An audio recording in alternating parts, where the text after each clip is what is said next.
it's Honey.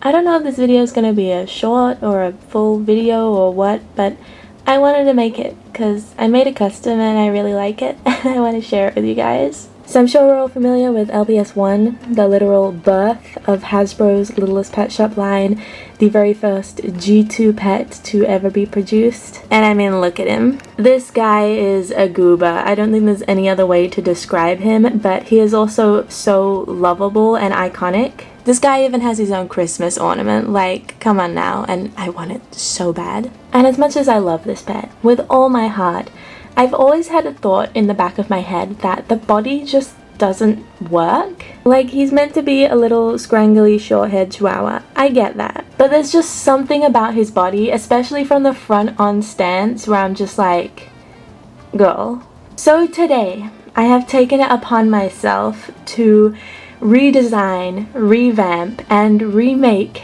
the iconic Chihuahua #1. Now when I say I'm redesigning him, I want to keep his iconic look. I don't want to change him drastically. I just want to take him and turn him into a kind of alternate reality version.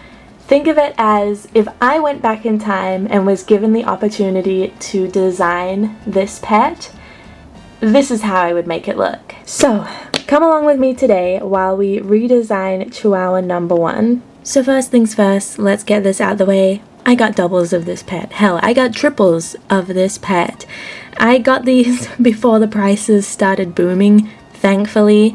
Nowadays, Chihuahua #1 goes for pretty crazy prices, and I know some people have tried to defend those prices by saying that it's the first LPS, you know, that's why the price is high, and I just think that's kind of a ridiculous argument. Like, yeah, it's the first LPS, that's really cool, but it's also been mass-produced and released in a 2-pack as well, along with the second LPS. So it had multiple releases worldwide. It's not something that's limited. So I don't agree with the high price, and I'm thankful that I ended up with a couple of him to be able to customize him. So I wanted to keep his head pretty much as is, design-wise at least. But I needed a new body. Like I said, I've always had a gripe with the original body and it not looking as kind of realistic to a Chihuahua as I wanted it to. So finding a body that would fit such a small head was a bit of a challenge. If you don't own Chihuahua 1, I don't think you guys realize how small his head actually is. Like, Exhibit A, this guy is puny. Even if you take the Cocker Spaniel out, who has a bigger head, and use a normal head-sized LPS, he's still tiny. For me, I felt like G2 bodies were kind of out of the question, and that's when I looked to more newer generations, like G6 for example, specifically this one here. I had bought this pet from eBay from China and received kind of like a messed up version where the head was really high and just kind of wonky. So I ended up not being too attached to it and hoping that one day I could get a better condition one. And looking at its body, I thought it would be perfect for this custom. Not only is its body really small, but it is kind of the perfect example of a Chihuahua body that I wanted to match the head. Unfortunately though, because they're different generations, it's not a simple head swap like a G2 custom would be. They have completely different mechanisms, and I'm pretty sure you can't even head swap a Gen 6 without cutting it up. Correct me if I'm wrong, but that's just been my experience. So this was the only drawback I really faced. I couldn't attach the head like normal, and so I had to attach it in a way that was secure, but also gave up the bobble head. So this pet doesn't bobble, but the head isn't going anywhere, thankfully. When it came to the design of the pet, like I mentioned, I wanted to retain the overall design, just improve it in my own way. And for me, that meant kind of keeping the head as it was, but adding a little bit of fluff, just to match the body a bit better.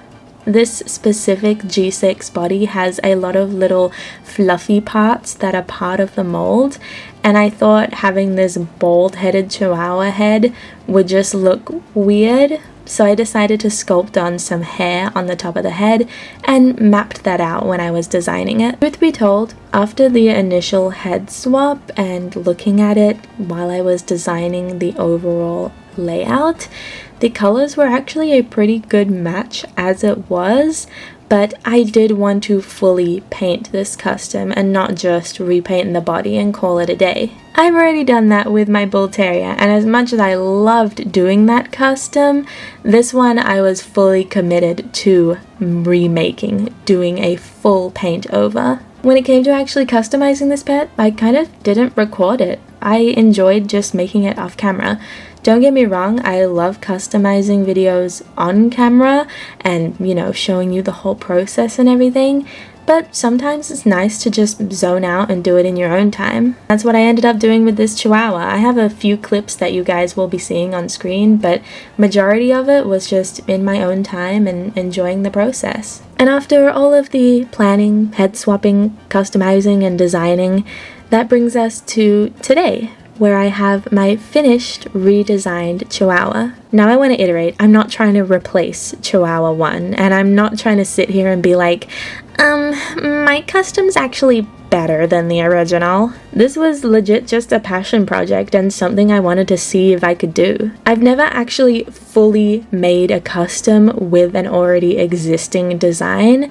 I've done customs where I've painted maybe the body or the head to match an existing body or head, but never a full custom based off an existing design, with obvious additions like some sculpted on hair and some little details which you guys will see shortly.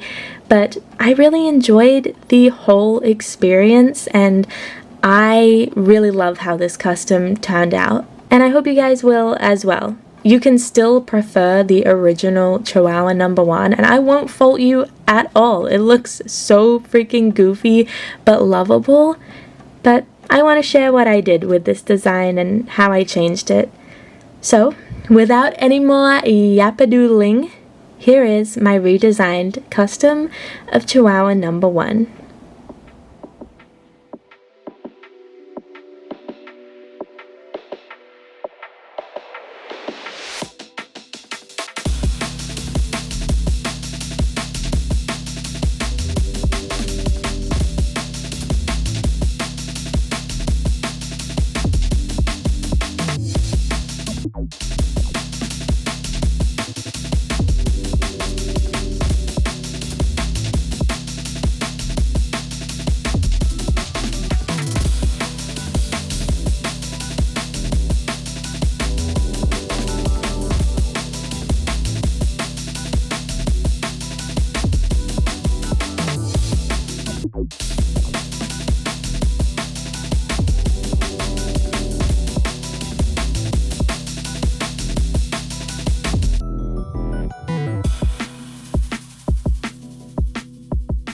So there you have it, our little Chihuahua number 1 redesign. I have both of them here together finally, so you can see the original Chihuahua next to my redesign. Little side by side. Here's the back of them. You can tell from this angle that my Chihuahua is slightly darker and the gradient is more red, but overall I managed to get the tone correct. It's just a darker shade, which I personally don't mind, especially when you're looking at them front on. The colors don't seem as different and I just really love how they look together. Like I've already said in this video, this custom is not to take away from the original Chihuahua's design. I love it. I'm sure a ton of you guys love it.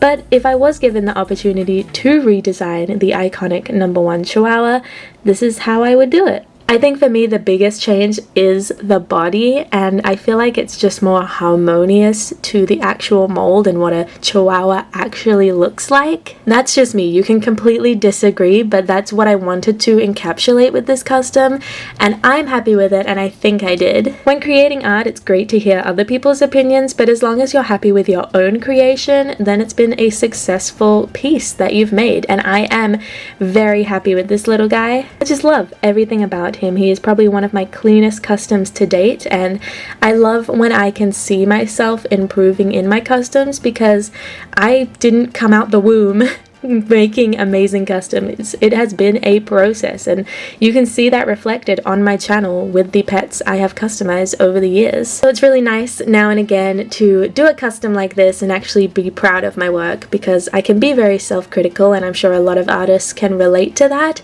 And I just love this little guy. Let me know what you think of him in the comments down below, and I hope it was enjoyable to see him come to life. Even though the whole customizing process wasn't caught on camera, the parts that were and the whole discussion around him and designing him, I hope was still enjoyable for this video. Now, my battery is about to die on my camera, so I'm going to end this video here.